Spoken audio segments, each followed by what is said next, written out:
Olá, seja muito bem-vindo, seja muito bem-vindo ao BMC New Deal desta semana. Meu nome é Rafael Lara e estaremos juntos hoje para a gente poder acompanhar sobre o mercado alternativo de hoje, né? Hoje a gente vai falar sobre meios de pagamentos, toda essa parte de finanças, como é que o Banco Central está atuando nisso, como é que o Pix está revolucionando o mercado e tudo mais. Hoje eu estou aqui com o Eduardo Sgobi, que é CEO do Eden Finance Group. Edu, seja muito bem-vindo aqui ao BMC New Deal, que honra recebê-lo. Rafa, a honra é toda minha, uma felicidade imensa. Muito obrigado pelo convite. Agradeço a você, BMC News. E vamos lá, agora a pauta é tua. Vamos nessa então. Primeiro, deixa eu começar do começo. Me explica o que é o grupo Eden Finance Group. Para o pessoal de casa entender por que você foi chamado hoje aqui para a gente comentar sobre meio de pagamento e todo esse departamento. Perfeito, vamos lá. Eu tenho uma carreira longa de mercado financeiro, não só no Brasil, como também fora.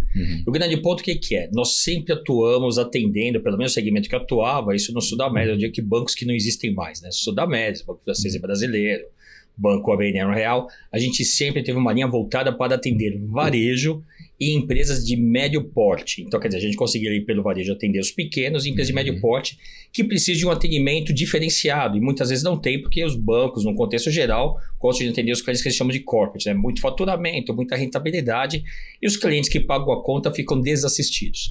A ideia do Eden, e Eden, E-D-A-N, em gaélico antigo significa paraíso. Olha só que interessante. Então a gente faz uma brincadeira. Saia do inferno onde você está e venha para o paraíso do Éden. Ah, porque é do Jardim do Éden? É por causa disso? Exatamente. Ah, muito bem. E a ideia o que é? O Eden Finance Group, por isso que é o Finance Group, ele é um ecossistema de empresas para atender adequadamente o varejo. Então nós temos a Eden Finance, que é onde ficam as contas dos nossos clientes. Temos a Eden Pay, que é do tema que nós vamos falar daqui hoje, relaciona a meios de pagamento. Temos a Eden Investment, que cuida dos fundos que nós geramos para fazer antecipação e crédito para os nossos clientes.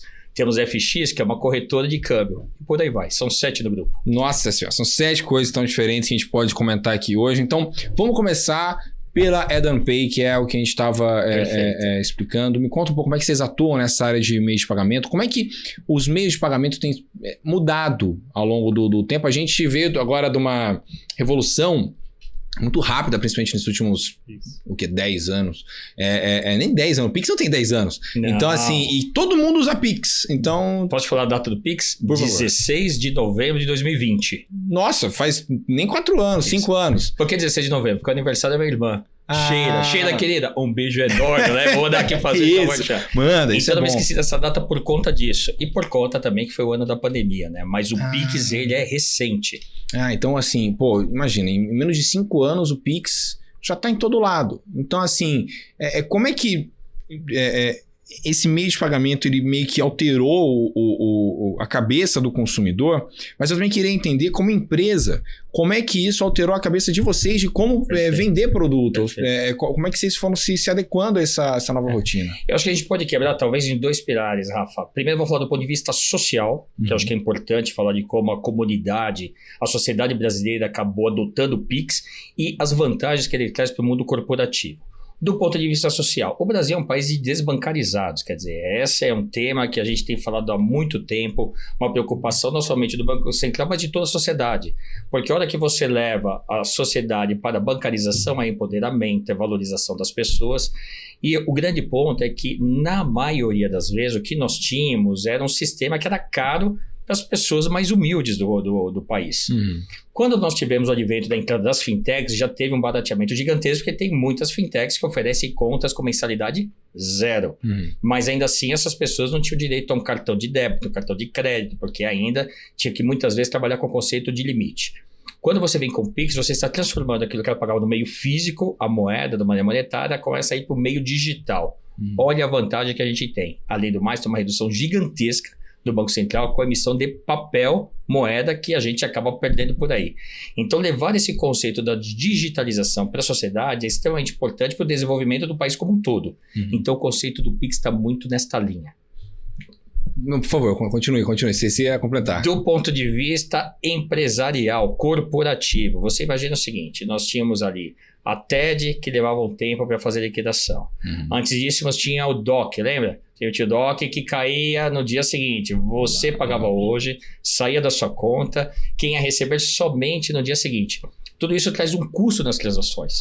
Porque você imagina, um país com uma taxa de juros que, alguns momentos, foram uma taxa de juros assim ínfima. Muitas vezes uma taxa de juros galáctica, lembra do real ali, galácticos? Pois é. Aquela galáctica. Então você imagina numa noite que quem ia receber colocava o preço desse custo da inflação da taxa de juros, colocava no que ele ia receber. Então quando você muda primeiro do DOC para a TED, você já reduz enormemente esse processo. Mas fazer a TED, você tem o quê? Você tem o piloto de reserva, você tem nas cleares, você tem uma série de questões que isso traz um custo grande para o sistema financeiro.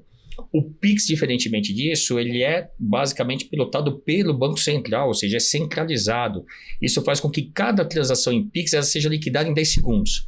Imagina você, enquanto empresa, receber, falar para alguém fazer um pagamento para você, e em 10 segundos esse pagamento chega na tua conta e você fala, ok, liberada a mercadoria. Esse é o Pix. Nossa, é muito louco isso, né? Até porque quando a gente vai viajar para outros países, tipo, quanto é necessário esse tipo de situação. É óbvio que o Brasil ele tem várias falhas, né? Principalmente em relação à violência, é um problema enorme. A gente sabe que o golpe do Pix está em todo lado. A gente sabe que hoje uma pessoa é assaltada, o cara quer levar o celular dela, esquece a carteira, vai pegar o celular porque sabe que vai fazer a festa e tudo mais. E são coisas que a gente vai evoluir ainda como sociedade.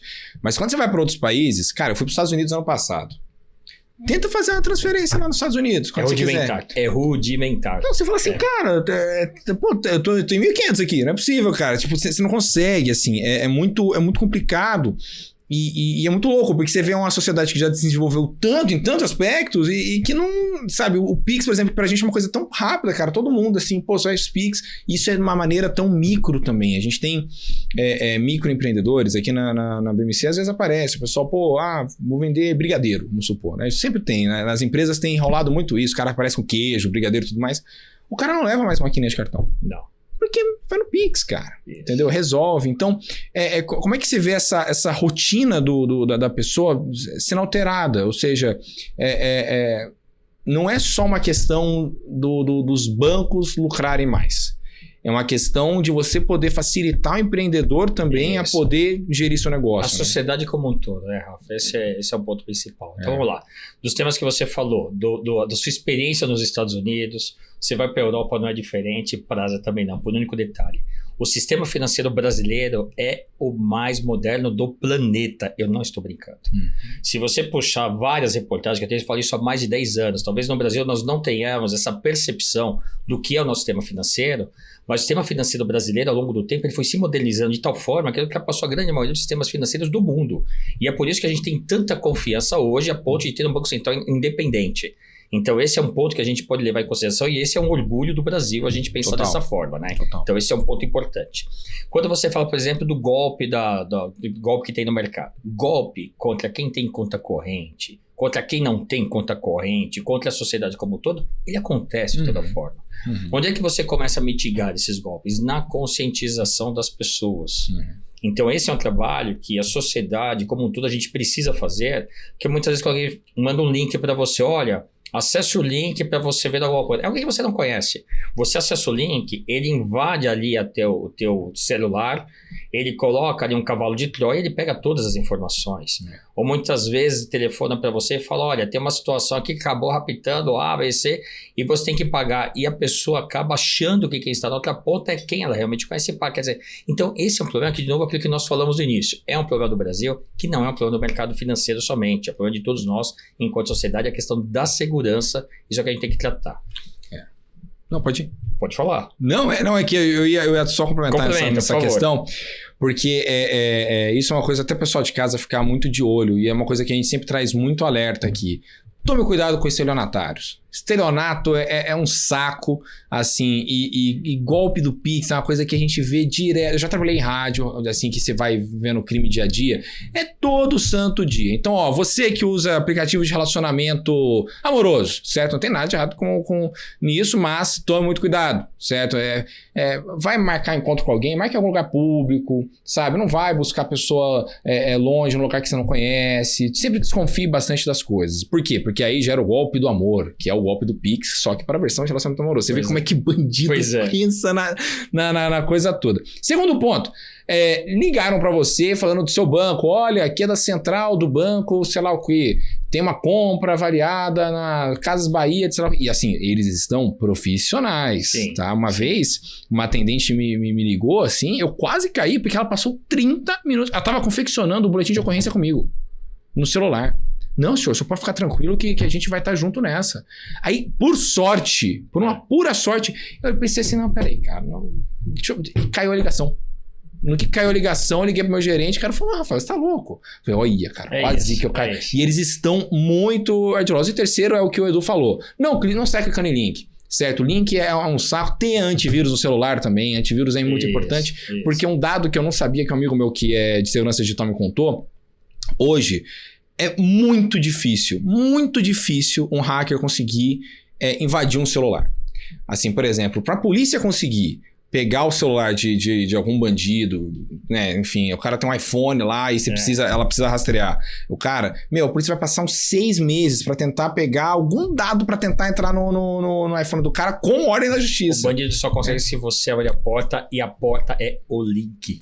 Esse é o ponto. Esse é o ponto. Só toma cuidado com o link, toma cuidado, por exemplo, com rede social, tá rolando muito isso. Propagandas falsas, a pessoa vai clicar, Black Friday, clica lá, clicou, amigão. Um abraço. Rafa, milagre não existe. Olhou, viu alguma coisa fora da regra de mercado, não existe milagre. Não adianta. Two-factor authentication, né? Autenticação de 2 fatores. Também tenham isso daí no celular e tenham de preferência sem usar o próprio número do celular. Porque se alguém roubasse o celular ou clonasse o telefone, aí você perde a sua autenticação de 2 fatores. Então, tenha tudo muito bem organizado. E bloco de notas também na mão também ajuda muito, né? Uma coisa que você falou, na dúvida, fale com o seu gerente. Desliga e contate quem você já conhece. Você liga pro banco, não o banco liga pra você. É diferente. Quando eu fui abrir minha conta no banco, eu cheguei pro gerente e falei assim, cara, vem cá, o quão chato são seus clientes? Aí ele falou assim, o pessoal é muito gente boa. Eu falei, então você ganhou seu primeiro cliente chato dessa semana, cara. Eu falei, porque eu sou completamente paranoico, cara. Você não tá entendendo, você vai ter que passar seu WhatsApp pessoal. Ele falou assim, passa aqui, aqui tá na mão, tá tudo certo. O horário que você quiser, eu tô à tua disposição. Eu falei, tá bom então. Mas, Rafa, tem um detalhe, você não é cliente, você é investidor. Você coloca seu dinheiro lá.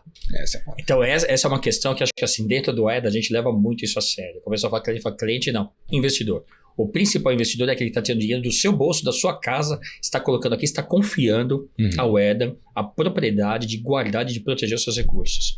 Então você pode ligar para o seu gerente à vontade. Você é investidor da instituição que você está com a sua conta. É claro, tem que ser chato, o dinheiro é suado, você se lascou para ganhar. Não é fácil para ninguém. Exatamente. Bom, vou para um rápido intervalo e na volta a gente continua esse papo bacana aqui com o Edu lá da Eden Finance Group, que a gente vai continuar conversando sobre esses meios de pagamento, tudo que está rolando no Pix, enfim, fique por aí que a gente já volta.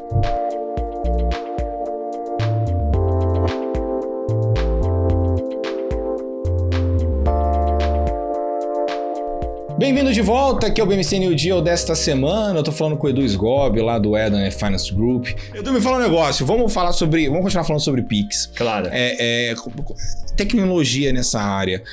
A gente sabe que o Pix é uma tecnologia revolucionária, mas o quanto que as estruturas estão se mexendo para conseguir cada vez mais andar nesse mercado? Vamos lá, a gente pode falar o quanto agrega primeiro para o pequeno empreendedor, acho que isso é importante. Você comentou assim, o empreendedor ele vai lá e fala assim, olha, paga no Pix, pega o meu QR Code, paga aqui, e aí tá tudo certo. E aí como é que ele faz? Ele mostra lá o QR Code dele, o consumidor pega o QR Code, copia, paga, mostra para ele e fala assim, daqui eu comprovante que eu paguei. Você sabia que nesse movimento, muitas vezes, o pagador, ele não confirma a operação, ele mostra lá um comprovante não formalizado, não concluído de que ele fez a compra? Nossa Senhora. O vendedor olha, fala ok, me mostrou comprovante, ele libera. Aí o que o mercado começa a fazer? Que foi o que nós fizemos. Nós criamos uma maquininha que a gente chama de rapidinha Eden Pix. Por que rapidinha? Porque o Pix é 10 segundos, ou mais rápido. O ponto é, quando pega o QR Code aqui, o consumidor paga do jeito que ele faz com o nosso celular e o vendedor ele está acompanhando aqui, o empreendedor acompanha. Quando esse processo acontece, que o dinheiro cai efetivamente na conta dele, vem uma mensagem para ele assim, pagamento efetuado. Então ele tem a segurança que caiu na conta. Se ele quiser consultar, ele consegue abrir, consegue ver todos os pagamentos que ele recebeu no dia. Então, olha só, isso que nós fazemos, as outras adquirentes e subadquirentes também estão fazendo para levar essa segurança para o seu cliente, que é o empreendedor, é o estabelecimento comercial, para evitar o golpe do comprador. A gente falou de golpe, o golpe do comprador. O finge que paga, mas não paga. Leva e não paga nada. Aquela coisa que é diferente, né? Pago quando puder. Ele nem paga nesse caso, né? Então, assim, é muito importante que o empreendedor não trabalhe somente com essa questão do celular, da confiança, me manda o comprovante. Por quê? Porque isso não está na mão dele, ele está deixando na mão de terceiros mostrar que pagou. O que está na mão dele é ele ter ali um equipamento que esteja integrado, que comprove que o Pix efetivamente foi liquidado na conta dele. Então, essa é a primeira dica, é uma evolução do mercado para esse primeiro movimento que nós tivemos. E aí, vamos falar até mesmo sobre essa rotina desse microempreendedor. Eu sou santista, não é segredo pra ninguém. E eu... Ninguém é perfeito. Não, a gente é mais perfeito. O meu avô era santista, tem um carinho gigantesco. Acho que 90% dos avós do Brasil são santistas. Né? A boa parte da nossa torcida, inclusive. Tá tudo bem. Eu sou São Paulino. Eu tô feliz, de vez em quando eu prefiro não falar de futebol. Esta fase... Vamos mudar de assunto. Melhor mudar de assunto. Mas quando eu vou ali na Vila Belmiro, lá, o tradicional, você pega um espetinho pra comer antes do jogo ali, que coisa do tipo. Isso aí. E tem barracas que o cara, que a moça, a dona de 70, 80 anos, ela fala assim, não, é só Pix, aqui ó, Pix, pega lá a plaquinha dela e mostra lá de plástico, 10 conto aí o espetinho, pum, você paga. Isso. E aí, eu queria lhe perguntar sobre essa questão da idade, porque assim... A gente sabe que o empreendedor, você tem de todas as idades. Sim. Você tem o cara de 18 anos, tem o cara de 90 anos que está empreendendo. Sim. Só que você tem também, principalmente nos últimos anos, uma entrada houve uma pejotização do mercado de trabalho. Sim. Né? As pessoas, muita gente virou Uber, muita gente virou iFood, Rappi e tudo mais, e também resolveu empreender com suas próprias lógicas. Então, vender brigadeiro, vender espetinho e tudo mais. Isso pega uma galera com uma classe mais alta, de uma idade mais alta. Então, 70, 80 anos de idade. Dá para se notar que esse público conseguiu se adaptar bem ao Pix? Com toda a velocidade do mundo, impressionante. Olha só, tem um detalhe que o brasileiro, no contexto geral, gosta de tecnologia. E não interessa a idade, é do nosso DNA. A gente pode não perceber, mas o brasileiro adora tecnologia. Onde é que vocês têm os streams que mais crescem com as pessoas assistindo? Brasil. Onde é que você tem uma mudança comportamental, a entrada do DOC, da envio de DOC, TED, agora o Pix? No Brasil. Onde é que as pessoas rapidamente se adaptam, por exemplo, a usar um cartão com NFC, que é por aproximação, no Brasil. Então você tem diversos fatores que o brasileiro está super habituado a esta evolução tecnológica do mercado financeiro. Vamos lembrar que nós somos um país de uma herança inflacionária, divide, multiplica, soma, muda de nome e todo mundo foi se adaptando. Então isso foi criando uma cultura no brasileiro que, se é financeiro, eu me adapto rápido. Olha que impressionante, independente da idade. Nossa, isso é muito maluco, né? Porque a gente sai... Veja bem, o Plano Real foi o quê? Não faz nem 30 anos. Não faz 30 anos o Plano Real. E quando a gente olhava lá, o FHC, que era o ministro da Economia na época, ele ia ao programa do caso do Silvio Santos na época no SBT. Isso é uma coisa que ficou clássica, já que era... o Silvio chega para ele e pergunta, mas isso aí vai realmente funcionar? E aí o FHC explicando sobre o real e todo mundo, nossa, mas será que vai dar certo? Será que vai dar certo? E olha o quanto que a nossa economia evoluiu. Isso. Né? Ela sai 30 anos atrás para uma mudança de moeda, as moedas não estabilizavam aqui no Brasil por conta de inflação e achou uma moeda que deu certo, o plano deu certo. E aí agora a gente está falando nós temos o sistema mais rápido de pagamento do planeta. É, né? Isso mesmo. E aí eu faço a pergunta, eu volto para a questão social. Você não acha que foi cedo demais para a gente colocar o Pix? No sentido do seguinte, aqui em São Paulo você começou a ter um nível de furtos e roubos de celulares muito grande. Assim, você tem um nível de estelionato, como a gente estava comentando, que disparou pra caramba. Porque ficou muito fácil também. Então, assim, fica fácil para se ter e fica fácil para se tirar. As pessoas, elas não têm a noção de segurança. Então, você acha que foi cedo demais, no sentido de a sociedade devia estar um pouquinho mais avançada pra gente poder dar esse passo além no campo financeiro? Não acho, Rafa. Eu vou te dizer por quê. Na realidade, o que acontecia antes era o roubo da sua carteira e ninguém sabia que isso acontecia. A questão é que o Pix... ele tirou aquela cortina que ninguém enxergava e agora o dinheiro está na tua conta. Você liga e diz, olha, alguém roubou meu celular, alguém acessou a minha conta. Então, hoje o Brasil, ele consegue detectar claramente o que está acontecendo, coisa que ele não via antes. Você imagina que a pessoa ela tinha a carteira dela roubada, um celular dela que não tinha nada além de um telefone roubado, ela ia numa delegacia fazer o quê? Então, a sociedade não tinha ideia do que estava acontecendo. A grande questão é que talvez hoje a sociedade tenha uma consciência maior. Então, voltando à sua pergunta, foi cedo demais? Não, nunca é cedo. Nunca é, assim, não é cedo para entrar. Tecnologia é sempre muito bem-vinda. E olha só, vamos imaginar o seguinte. O Pix, ele tem uma chave, que é rastreável. Claro. Imagina se você tem uma situação, como eu disse aqui, da máquina, você recebendo um Pix que vai lá e confirma que entrou na conta. Imagina se você está enviando um Pix que só vai para aquela conta se alguém confirmar. E dessa conta o dinheiro não sai direto para uma outra. Quer dizer, ele tem que efetivar e o outro tem que validar. Você consegue ter uma rastreabilidade digital que você consegue detectar. E entra uma outra questão. Se alguém tem uma conta numa instituição financeira, numa instituição digital, e essa pessoa está aplicando golpes no mercado, a gente vai para um outro ponto. Como é que foi o processo que é obrigatório pelo Banco Central do conheça seu cliente para que este criminoso esteja dentro de uma corporação? Entendeu o ponto? Então hoje você tem elementos, ferramentas, uma legislação que está embutida no dia a dia, que determina que as instituições financeiras, instituições digitais, têm a obrigação de fazer um processo de conhecer o cliente, de saber quem é o Rafael, quem são os pais do Rafael, o que o Rafael faz, como ele gera renda. Então, as corporações têm a possibilidade de detectar, eventualmente, quem não tem uma atividade ilícita, ou que está entrando muito dinheiro na conta, que está passando, e ela tem de encerrar essa conta. Então, você tem um processo de amadurecimento sistêmico em todo esse processo, que vai contribuir demais para o combate à criminalidade, que é o que a gente está vendo. Comunicação ao COAF, por aí vai.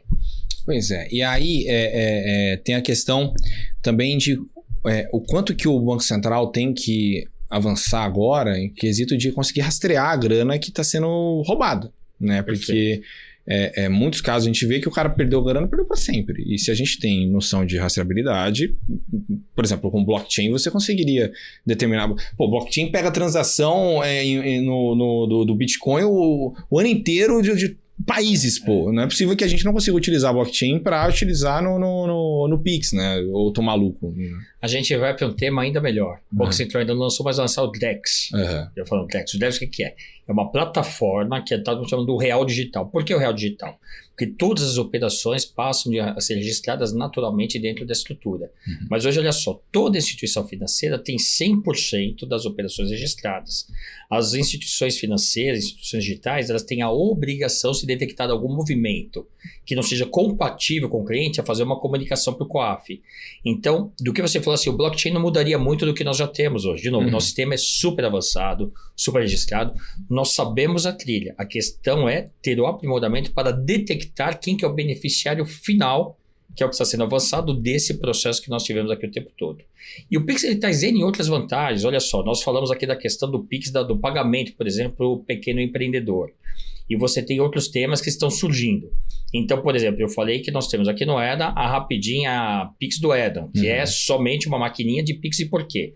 Porque se você tivesse também o processo do cartão dentro da maquininha, e aí que é entre a senhora de 80 anos, você encarece porque você tem os custos da bandeira que estão passando ali.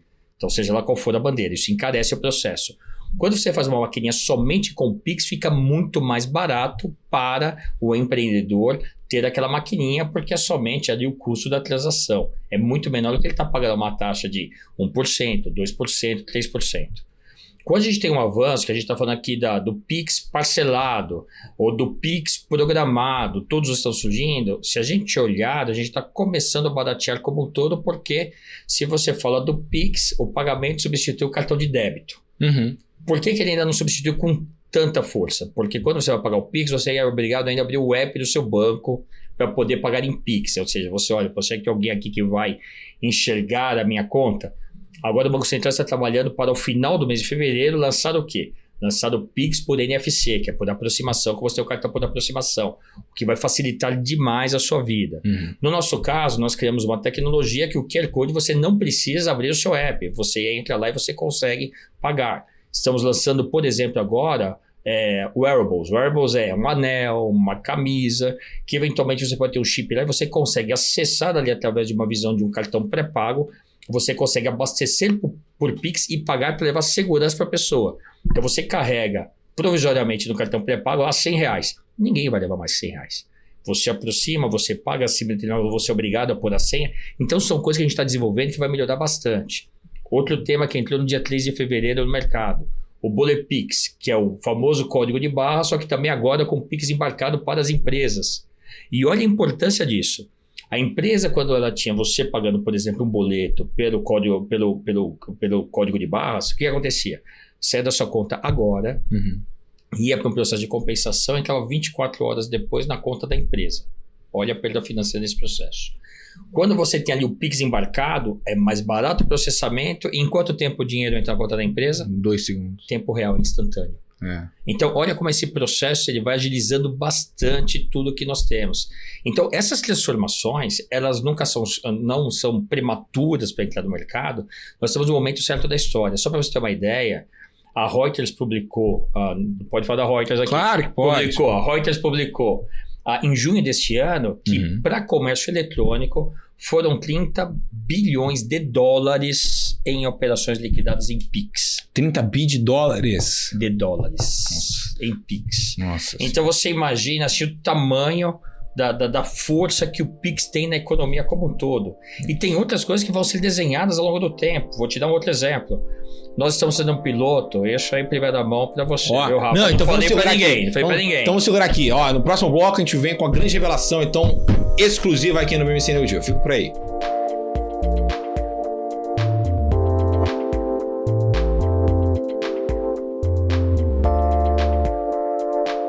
Bem-vindo de volta ao BMC New Deal desta semana. Eu tô com o Edu Sgobi lá do Eden Finance Group. Se ia contar uma informação em primeira mão, exclusivo. Exclusivo, todo mundo de olho. Mano. Isso aí. Vamos lá. O que a gente vai fazer? Nós estamos já fazendo.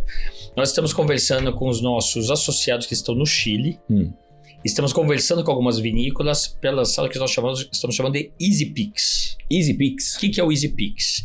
Imagina você brasileiro, vai lá numa vinícola no Chile, ou vai em qualquer lugar do mundo e você consegue pagar com Pix. Você já imaginou isso? Pô, que beleza, hein? É isso que vai acontecer. Já estamos testando. O que acontece? Você brasileiro vai lá, você paga numa maquininha que nós geramos lá que tem o Pix. O dinheiro, a ordem vai aqui na sua conta de cheque, acessa a chave Pix, ela é válida, vai na sua conta, recebe o recurso. Utilizamos aqui uma trilha da Visa para poder liquidar rapidamente. Então, no lugar de fazer aquele processo do SWIFT 24 horas depois ou 48, usa a trilha da Visa, que é nosso parceiro para o Visa Direct. Liquida na conta do estabelecimento comercial em qualquer país do mundo em até 2 horas o recurso que você pagou. Eu não ouvi uma parada dessa em alguns... PH! Eu não vi uma parada dessa em alguns programas aqui de cripto. Eu tô achando que sim, cara. Alguma coisa de vinícola que vinha com... Mas não é cripto. Veja bem, você está pagando em real. Ah, em real. outra Atenção, parada. Veja bem. Real, na tua Veja conta. Da tua conta direta. Em Pix. Isso. No Chile. Isso. Ou qualquer lugar do mundo. Vai começar o piloto no Chile. Agora imagina o seguinte, olha só. Não dá treta com os governos de lá, não? Não dá. Você está levando reserva pro governo de lá. Pô, mas... Tá indo... A operação de câmbio, para pagar a operação de câmbio é tradicional. Está recebendo em câmbio, ele tem que emitir nota fiscal, a gente tem que ter o registro da nota fiscal que foi emitida. Então, quesito fiscal tá tudo lindo. Tudo tarifário lindo, tá tudo lindo. Imagina o seguinte, quando você paga com cartão de crédito, por exemplo, fora, vai 6% de IOF lá na sua compra com cartão de crédito. É horrível, uma dor inacreditável. Quanto vai com o Pix, que é uma operação de câmbio? 0. 38. 0,38. 6% de economia numa operação dessa. Pô, cara, que loucura, né? Isso é uma beleza. Pra melhorar, só se o dólar diminuir um pouquinho, cara. Tá alto pra caramba. Mas tá 6 o dólar. Mas a hora que você tá pagando em real fora do país, o que acontece com a nossa moeda? Pô. Valoriza. O que acontece com o dólar? Isso. Tá vendo?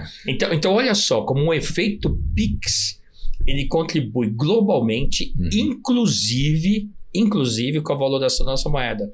Aí você fala, Edu, algum lugar do mundo já está fazendo isso? Já. De onde veio a nossa ideia? A gente foi para a Argentina e viu que os argentinos assim, você pode pagar em Pix. O processo não era tão tecnológico quanto o nosso. Era um processo que ele tinha uma maquininha que você pagava em Pix, alguém recebia aqui no Brasil, e era uma outra empresa que fazia uma remessa, mas não tinha essa tecnologia toda embarcada e integrada. O que a gente tem, então, consegue detectar toda a compra que foi feita lá fora, porque é uma regra do Banco Central para saber se isso está servindo efetivamente para a compra de uma mercadoria e não, por exemplo, para fazer algum desvio de reserva, entendeu? Então, essa integração ela é extremamente importante. Um outro local que você já pode comprar em Pix, você vai para Portugal, tem lá o El Corte Inglês. Você chega lá, já tem alguém que está fazendo o processo que você, brasileiro, pode comprar em Pix lá em Portugal, no El Corte Inglês. Pô, mas aí... Cara, eu tô pensando no quesito... É fantástico. Assim... Cara... É fantástico. Agora... eu tô pensando no quesito de... Você não tá arrumando briga com outros países no sentido de não só o tarifário lá, que você já me explicou que tá tudo certo. Mas, pô, vem cá, cara. Eu acabei de falar que nos Estados Unidos eu preciso estar até 10 da noite, até 8 da noite eu preciso estar fazendo a transferência, senão só vai cair no dia seguinte. Os caras não vão achar meio estranho, não? Tipo, pô... porque aí a população do país não vai começar a pressionar os caras por um sistema de pagamento instantâneo, por exemplo? Processo natural. Assim como outros países nos pressionaram para que tivéssemos o cartão de crédito, cartão de débito. Não é tecnologia nossa. Não. Esta é nossa. Essa é do Brasil para o mundo. Entendi. Olha que fantástico. Aí você dá uma puxada nos caras. Os caras vão ficar... Aí todo mundo vai subir. E detalhe, olha só, nós estamos conversando com um banco agora, no Paraguai, banco, não estou falando de estabelecido comercial, banco, que ele tem interesse de fazer esse processo onde os brasileiros comprem e a liquidação aconteça nos estabelecimentos comerciais que têm conta com ele, mas ele também quer que a gente pense numa forma que os paraguaios possam aqui comprar em Pix no Brasil, mesmo não tendo conta aqui. Como é que... Peraí. Imagina um paraguaio. O cara é do Paraguai. Aí ele tem conta lá no Banco do Paraguai. Isso. Vamos supor. Aí ele vem aqui pro Brasil. No Banco do Paraguai, ele não consegue fazer Pix. Não existe o Pix para ele. Não existe, porque só tem aqui no Brasil. Isso. Aí ele vem aqui pro Brasil e aí vai abrir tipo uma seção nova no aplicativo dele de, olha... Faça Pix. Isso. Imagina que esse Banco do Paraguai, a primeira ideia que surgiu foi o quê? Falei assim, olha, então você tem que abrir uma estrutura no Brasil. Nós temos que fazer o processo aqui do conheça seu cliente, com os seus clientes que vão operar nessa modalidade, para que nós saibamos quem são. Isso tem que ser submetido ao Banco Central, tem que ser aprovado pelo Banco Central. E aí você pode fazer, por exemplo, como a Wise faz. A Wise faz o quê? Ela tem reservas espalhadas pelo mundo, você transfere seu recurso aqui, ela acelera o processo de receber na outra ponta. Não é que ela está fazendo operação de câmbio. Ela está fazendo uma operação de assim, você recebeu aqui do Rafael $100, então eu posso acreditar na conta do Rafael aqui $100. E ao final do dia, eu vou ver o que os que estão aqui estão mandando para o Brasil, o que você do Brasil mandou para cá, a gente manda somente a diferença. Então, são duas áreas que trabalham. Então, a gente usou essa estrutura que existe aqui da Wise, que ela faz esse tipo de operação, para levar isso como um conceito que pode ser feito também no caso do Pix, para esse Banco do Paraguai, trazendo essa estrutura para cá. Cara, tem tantas perguntas agora sobre isso, porque é o seguinte, talvez sejam perguntas burras, mas é porque na minha cabeça... Nenhuma pergunta é burra. É verdade, as melhores perguntas são burras, inclusive. Exatamente. Tinha um jornalista, esqueci qual que era, um repórter que toda coletiva, isso é uma história antiga de redação, que toda coletiva ele fazia uma pergunta, que todo repórter falava, nossa, que pergunta burra. Mas o trecho que o delegado explicava sobre o crime lá, por exemplo, era o melhor. Porque ele explica pra alguém como se a pessoa fosse burra, e aí o negócio fica mais bonitinho, fica lindo pra matéria, todo mundo entende, fica excelente. Mas vamos lá. Na minha cabeça existem várias implicações aí de um banco de outro país, o cara que é cliente desse banco ir para outro local e fazer transação no meio daquele local. Veja bem, um Pix, por exemplo. Por isso que aí tem que ter uma instituição financeira parceira aqui. Ele precisa ter alguém aqui para fazer isso. E ele precisa ser cliente, correntista dessa instituição aqui no Brasil, se ele não tiver uma instituição própria. Então, por exemplo, ele tem que... Ele não fica fora do sistema, entendeu? Entendi. Então, por exemplo, lá o paraguaio, ele vai vir aqui pro Brasil. Aí ele tem que avisar o gerente dele do banco, falar assim, tô indo lá pro Brasil. Isso. Aí o gerente do banco fala assim, não, tudo bem, então vou abrir uma conta para você lá no Banco do Paraguai do Brasil. Isso. E aí aqui ele tem uma conta no nome dele. Isso. Só que ele não precisa, por exemplo, de um CPF, de um... Ele não tem o CPF. É óbvio, mas assim... Mas ele tem o que seria o código semelhante ao CPF um passaporte. É o passaporte, que ele é amplamente identificável no Brasil. Não era mais fácil os caras criaram o Pix no Paraguai logo e aí resolveu o BO? Mas para ele criar o Pix no Paraguai, talvez precise da autorização do Banco Central de lá. Não precisa pra fazer isso? Então, e olha só, não, para isso ele tá fazendo no Brasil. Ele tá apoiando os paraguaios a cobrar o Pix no Brasil. E você imagina vamos imaginar o seguinte, olha só como acontece isso na prática. Ele estava, lembra da Western Union?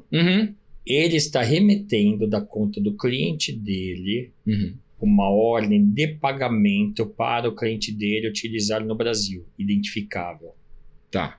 E aí esta ordem de pagamento é dinheiro. Tá. Que no modelo antigo ele iria numa casa de câmbio e sacaria e pegaria dinheiro. O que a gente está dizendo é para ele não sacar esse dinheiro, para ele consumir isso usando o quê? O Pix. O Pix, no fim das contas. Caraca, cara. Esse trecho dessa conversa aqui, ele vai ser utilizado daqui 50 anos, quando eu tiver um neto. Ele vai falar assim, nossa, olha lá como eles eram arcaicos, porque ele ainda não comprava coisa fazendo plim-plim na mão e as coisas, né? Mas realmente é muita loucura, assim, cara. Eu tô imaginando as implicações disso. Mas, pô, é revolucionário, é fantástico. Olha cara. só, eu sempre falo para a equipe de produtos, de inovação, que se você quiser pensar como é o mercado financeiro, você não pensa de maneira complexa. Você pensa de maneira simples. O mercado financeiro existe desde sempre, na verdade, por ele não chamar mercado financeiro. Sim. A hora que alguém decidiu criar ali uma moeda que deu um valor para a moeda e aquela moeda tinha um poder de comprar alguma coisa, já existia o mercado financeiro. Não é verdade? Sim. E isso na época dos felícios. Sim. Já existia. E o que a gente faz é usar tudo isso, que essa troca de reserva, troca de mercadoria, a gente começa a pensar como é que a gente faz isso que esteja adequado às regras do Banco Central no Brasil, que é sempre isso, né? Então a gente estrutura, conversa, traz ali os advogados que conheçam bastante a operação, a gente leva para alguém do Banco Central e fala assim, olha, vê se isso aqui faz sentido para você. Então, quer dizer, tem todo o rito aqui de desenhar, de sair aprovando com todo mundo, e falar assim, ok, você pode fazer isso. Mas no fundo, se você pegar a essência, continua sendo a mesma coisa que os felícios fizeram. É você fazer troca de moeda por mercadoria. Que loucura, cara. Isso, enfim, a gente ainda tem bastante assunto para entrar. Então, mas ainda vamos falar, para a gente poder finalizar esse bloco sobre Pix. E aí no último bloco a gente citar algumas outras coisas. Eu sei que vocês têm FDIC agora também entrando na situação, que você manja bastante do assunto de FDIC, sobre o assunto. São de pouca coisa, né, cara? São 7 empresas no grupo, então tem bastante coisa pra gente falar, né? Eu sou apaixonado pelo mercado financeiro. Cara, você está no mercado financeiro faz quanto tempo? Entrei com 18 anos, estou com 54. 18 anos com 54. Você falou que você era do banco. Qual que era o banco? Não, eu comecei assim, eu comecei no Banco Bradesco, que foi onde eu conheci a minha esposa. Então, lá, manda um beijo pra ela. Amor, um beijo enorme pra você, te amo. Lá, olha só. Foi onde eu conheci minha esposa. Do Banco Francês do Banco Bradesco, eu fui trabalhar na Deloitte, auditando bancos e fundos. Saí da Deloitte, fui trabalhar no Banco Francês e Brasileiro, que era um dos nossos clientes. Do Banco Francês e Brasileiro para o Sudamedes, do Sudamedes para o Sudamedes Uruguai, do Sudamedes Uruguai para o Sudamedes França. Mas você morou nesses lugares? Morei. Do Sudamedes França para a Banca Comerciale Italiana, que era proprietária do Sudamedes França, então ficava na Itália, em Milão. Nossa, você morou em Milão também? Morei em Milão também. Não, morou em pouco lugar, hein, cara? Pouco lugar. O banco, eu falo que o banco, sou apaixonado que o banco me deu uma vida diferente. Pô, maravilhoso. Voltei para Paris, voltei para o Brasil. O Banco Sudamedes foi vendido para o Banco Millennium Real, uma casa maravilhosa, que eu aprendi muito, uma cabeça diferente de como apoiar o empreendedorismo. Desta casa, tive a oportunidade de ter uma área no Japão, que a gente atuava ali com o Japandesk, apoiando os brasileiros no Japão, as empresas japonesas no Brasil. Você foi pro Japão? Os DKSEGs tinham uma área lá de vez em quando pro Japão, tinha uma equipe lá trabalhando. Pô, agora a pergunta tem que ser feita. Qual o lugar mais da hora que você já foi? Mais maluco? Todo lugar é da hora. Tô falando sério. Não. Tô falando sério. Ó, eu vou dizer assim. O meu espírito... Você vai sabonetar essa pergunta. Não vou não. O meu espírito, ele é um espírito aberto. E se você falar assim, Edu, por qual país você é apaixonado? Eu vou falar por todos os países que eu passei. E vou dizer por quê. Vamos pegar assim, posso falar de um por um, coisas que me encantavam. Quando eu fui para o Uruguai, foi a minha primeira experiência internacional trabalhando. Então eu fui lá descobrir uma cultura que eles amam brasileiros, um povo agradabilíssimo, pessoas gentis. Tanto que os nossos sócios que estão lá no Chile são uruguaios. Olha só que coisa maluca. Caraca. Então a gente começou a criar, eu criei uma conexão, verdadeira paixão por esse país. Assim, me senti muito bem. Quando eu voltei, na sequência, fomos transferidos com a minha esposa, fomos para Paris. Eu preciso de alguma Tá coisa? fraquinha, né? Tá fraquinha, né? Então, olha só, acabei de casar, fomos para Paris. A cidade do amor, inclusive. Cidade do Amor. Ficamos 3 anos e meio morando em Paris. Uhum. Então, você imagina você acabar de casar, levar sua esposa para uma lua de mel de 3 anos e meio em Paris. Pô, tá maravilhoso. Eu falo para ela que eu tenho aqui um crédito para algumas vidas, né? Então, eu falo pra ela, não sei se eu mereço tanto, mas foi muito bom. Peraí. Vamos para rápido intervalo, a gente já volta com mais BMC New Deal nessa semana.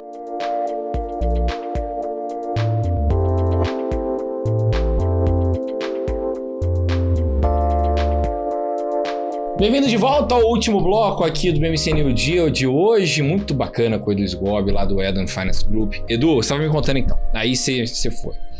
Era Uruguai, depois Paris. Isso. França, isso. Montevidéu, Paris e aí Milão. Milão, vamos lá. Sou nascido na Moca. Qual é o sobrenome? Sgobi. Vamos lá. Quando você chega da Itália, a cultura então, que você... Parla italiano benissimo. Sì, parla un po'. Un po'. Perché sei brasiliano. Sì. Okay. Então, assim, você começa ali a ter uma conexão que você percebe tudo aquilo que você viveu a tua infância inteira. São Paulo é uma cidade que tem ali a cultura. O nosso jeito de falar português de São Paulo tem um R diferente, por quê? Por conta disso, dessa inserção da cultura italiana dentro da sociedade. A gente fala gesticulando bastante. Aqui, ó, a mão não para, segura a mão não sai nada, não, é isso. É muito louco. Então, foi para Itália, se você se sente em casa. E os italianos, eles têm essa energia que nós temos, amam futebol, você se diverte, é uma delícia. Você torcia para qual time lá? Milan? Kaká tava lá, São Paulino, o que você acha? Mas é claro, né? Você não perdendo. Não tinha dúvida. Gattuso, Kaká, beleza. Não tinha dúvida. Melhor do mundo, acabou. Beleza. Show. Nossa senhora. Kaká show. Você deu uma sorte inacreditável. O Kaká show. E aí depois, Milan, Então, aí olha só, aí quando eu voltei para o Brasil, aí eu assumi o Japandesk, que aí de tempos em tempos para o Japão. E que cultura maravilhosa. A cultura da gentileza, a cultura que você começa a entender coisas que a gente não entende no Brasil, que é um hábito muito diferente. E desde muito jovem sempre tive muitos amigos que eram asiáticos, filhos de japoneses, tinha muito contato. E quando você vai no país como esse, você começa a entender muito da cultura, a questão de falar baixo, diferente dos italianos, a preocupação com o bem-estar do próximo, a sociedade. É um jeito diferente de viver. Você passa a admirar aquela cultura. E culinária japonesa para mim é a que eu mais gosto. Em casa também eu amo a italiana, me perdoe, mas a japonesa é a minha verdadeira paixão. Teu negócio é... Eu gosto demais. O Japão deve ser fantástico. É fantástico. Se não conheceu, vá. Vale muito a pena. Eu vou na Liberdade e já fico maluco, cara, aqui em São Paulo. Pô, eu adoro. Aí olha só, e de lá também estudei, fiz uma MBA na FIA, estudei em Cambridge também. Aí você entende como os ingleses funcionam. Sim. Aí do ABN eu tinha também uma área na Bélgica, em Bruxelas, ia para Bruxelas. Trabalhava com os holandeses, fiz lá uma extensão de formação em MBA na Holanda também. Não. Quando eu saí do banco, eu tive uma área no Peru, em Lima. Ia para é difícil você falar que você não se apaixona. Cada país tem sua mágica, é muito difícil. Mas achei que você gostou mais do Japão, viu? Seu olho brilhou quando você falou do Japão, cara. Não, meu olho brilhou do Japão. A minha alma é metade francesa. Eu amo a França. Tanto que assim, a última Copa do Mundo, a Argentina, me perdoe os amigos argentinos aqui, a Argentina e a França, eu tava lá. Eu queria ver a final da Copa do Mundo em Paris. Eu estava num restaurante berrando, cantando lá em francês. E quando acabou, eu falei assim, foi uma pena que vocês perderam. A pessoa falou, como assim vocês? Eu falei, eu sou brasileiro. Eu não acredito, eu sou brasileiro. Você tava imerso com os caras. Eu puxei o Alain Delon dentro. Tá gravado aqui, depois te mostro. Gravado. Eu puxei no restaurante o Alain Delon e todo mundo berrando. Pô, cara. Curtindo assim. Até porque o brasileiro tem um jeito de torcer diferente dos outros, né? Então, eu acho que é um pouco disso. Olha só. Quando um brasileiro fala assim, as pessoas maltratam. Não. Se você for um brasileiro intenso, gentil, educado, sorridente, o mundo inteiro te trata bem. O brasileiro é admirado no mundo. Qual que é o brasileiro que não é admirado? O mal educado. O brasileiro prepotente, o brasileiro que não fala por favor, não fala bom dia, não pede licença. Mas esse não precisa ser brasileiro. Qualquer um que agir assim vai ser maltratado em qualquer lugar do mundo. Qualquer nacionalidade. É que a pessoa acha que é porque ele é brasileiro. Tem nada a ver, eu garanto. Passei por muitos países, eu garanto que na realidade se você for educado, gentil, alegre com as pessoas, você mostrar que você gosta genuinamente de pessoas, o mundo vai te amar. É claro que vai. Até porque ninguém dispensa gentileza, não. Aí você tá falando, metade de sua alma é francesa e a outra metade? Outra metade é brasileira. Vai dividindo. Dividindo, exato. Brasileiro, italiano. Eu chego na França, eu me sinto verdadeiramente em casa. Mesmo? Eu falo assim, tanto eu quanto minha esposa, nós nos conectamos com a cultura francesa de uma forma que, por mais que nós tenhamos essa relação com as outras, com os latinos, porque faz parte da nossa formação, a cultura francesa foi um presente da nossa vida. Nós temos realmente verdadeira paixão pela França. Cara, eu fui cobrir, quando eu tava trabalhando em rádio, eu fui cobrir a final da Copa do Mundo, só que eu não fui pra França, eu fui cobrir num restaurante francês aqui em São Paulo, o restaurante do Olivier, do chefe Olivier, e eu vi a festa dos franceses ali, só que misturava com brasileiro. Era coisa de maluco, cara. Isso. Era coisa de maluco. O Olivier naquela época, inclusive, ele foi um fofo, ele é maravilhoso. E cozinha um pouco bem só, né? E ele tinha acabado de sofrer um acidente de rally. Acho que não sei se era moto, se era triciclo, enfim. E aí ele cozinhou com uma mão só risoto de frutos do mar na festa lá. Ele ficou feliz quando o Mbappé fez o gol.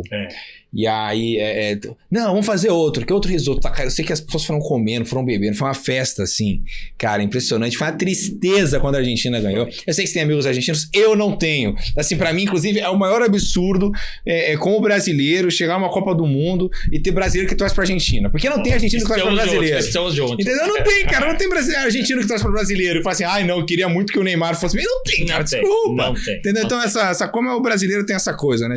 Esqueci qual era o sociólogo que falava isso. No Brasil você tem o fenômeno da classe média que se sente alta e a classe alta que se sente norte-americana. Então não se sente brasileira, não se sente latina. Esquece que é latino. Não, e esse é outro ponto que você falou quando eu falei que a outra metade é brasileira, porque não somente... Eu tenho um orgulho gigantesco de ser brasileiro. Claro. Gigantesco. Pô, o nosso país é o melhor do mundo, não cara. tem um único lugar que eu não vá que você não me veja assim, eu ando, quando eu viajo, tá a bandeirinha do Brasil na minha mochila, eu falo que sou brasileiro de boca cheia. Claro. Assim, o Brasil, ele tem uma cultura, uma riqueza, é uma dimensão que nós temos. É um país enorme. A gente tá falando de um continente. O Brasil não é um país, é um continente. Com culturas riquíssimas do norte, nordeste, do centro-oeste, do sul, do sudeste. Entre si, né? São diversas realidades. Eu tenho algumas pessoas que falam assim, eu nunca viajei no Brasil. E você? Eu falo, é difícil falar a capital que eu não conheça no Brasil ou algum estado que eu não conheça. Eu fui para praticamente todos os estados do Brasil e sempre viajei. Quando eu estava na área comercial do banco, do ABN, estava com a área de câmbio. Eu viajava e brincava com os gerentes. Falava assim, olha, você faz câmbio aqui, deixa eu ver o sapato. Os caras com o sapato novinho lá, tava lá na diretoria. Ele levava um sapato velho furado, falava assim, vocês não, saem do escritório, eu ando aqui, ó o sapato furado. Era uma brincadeira, mas para quebrar o gelo, e eles te adotam, te amam, te levam para conhecer os melhores locais, você se sente parte da família. Isso só existe no Brasil. No Brasil. É verdade. Eventualmente na Itália, se você estiver de férias, se tiver algum amigo lá, se você for morar lá é outra história, assim como qualquer lugar do mundo. Agora, isso que o Brasil tem, os latinos também têm. O Peru é um país que te abraça, os chilenos te abraçam, os uruguaios te abraçam, irmãos. Quer dizer, então você tem a América Latina, um poder, uma força que pode se transformar, que talvez o que a gente tem no mercado financeiro seja o ponto principal para a gente começar toda essa transformação nesse pedaço do continente que nós estamos. Até porque a gente tem... existe uma questão histórica de que a América Latina ela foi colonizada. Então ela sempre esteve do lado de baixo da tabela. Né? Ela era explorada pelos outros, pela Europa, enfim, a história. A partir do momento que a gente tem invenções da América Latina conseguem ser pioneiras ao redor do mundo, a gente quer ajudar os nossos irmãos, não? Isso aí, não é só vontade, como o dono é natural, de empresa? É natural.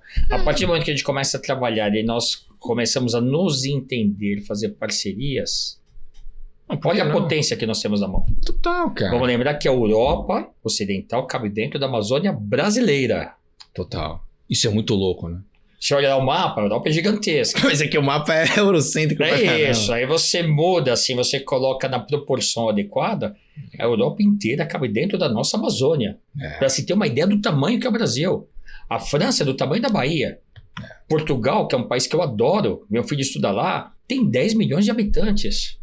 Aí você fala, eu quero levar meu negócio para Portugal. Ok, você vai vender o teu negócio para 10 milhões de habitantes. São Paulo tem mais. A cidade de São Paulo tem mais. São Paulo é um país.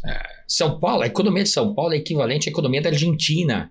É muito louco. A economia do estado de São Paulo é um pouquinho maior que a economia da Argentina, de um país inteiro. É muito louco isso, né? O Brasil tem essa coisa, eu acho que foi acho que o Marcos Lisboa que fala, o Brasil é um país pobre não por acaso. Teve muito trabalho para deixá-lo desse jeito, porque... E continua tendo. Cara, Porque basta a gente começar a entender aquilo que nós somos, olhar para dentro do país, desenvolver as regiões geoeconômicas. É muito louco quanto que a gente ainda é desigual em relação a esse conhecimento de empreendedorismo chegar nas pessoas. Eu estudei em uma faculdade particular, né, na CASP, onde sempre teve essa noção clara. Esses dias eu estava numa palestra, acho que foi na Belas Artes, que lá eles têm um núcleo de empreendedorismo que chegam para a rapaziada na primeira semana. É isso aí. Primeira semana fala assim, gente, é o seguinte, a gente tem um núcleo de empreendedorismo, empresa é assim que se cria. Você tem aqui uma falha de mercado, você tem uma solução que você pode criar, você vai fazer um piloto, você vai pensar assim, assim, assado. Quem quiser, estamos à disposição, a gente vai criar junto 100% a receita de vocês. Fala, porra, cara. Aí você vê aluno lá fazendo R$1 milhão, cara. E assim, isso não é uma propaganda para Belas Artes, tá? Você tem faculdades privadas hoje no Brasil, faculdades que estão muito avançadas nesse tipo de situação. Não era necessário ampliar essa discussão, então, para que todo mundo, desde escola pública, escolas privadas que já façam isso, todo mundo conseguir estar junto. Vamos abrir o mercado, então vamos fazer uma concorrência ampla, vamos deixar o pessoal... Mas tem um detalhe, olha só, você pedir que o empreendedorismo vai acontecer de duas formas. Se não for dessa forma estruturada que nós temos o desejo que aconteça... Seria lindo, né? Ela vai acontecer pela força. Porque você imagina o seguinte, você quer ter sucesso na vida, você não tem trabalho, o que você vai fazer? Dá seu jeito, cara. E qual que vai ser o seu jeito? Empreender, velho. Entendeu? Resolver uma então, falha. assim, o empreendedorismo, ele vai crescer. Não adianta a força que você coloca na outra ponta dizendo que todo mundo tem que ter a carteira assinada. Por quê? Porque a sociedade também mudou. As pessoas querem, hoje, quando vão trabalhar, querem ter um pouco mais de liberdade. Querem ter lá seu tempo para fazer suas coisas pessoais.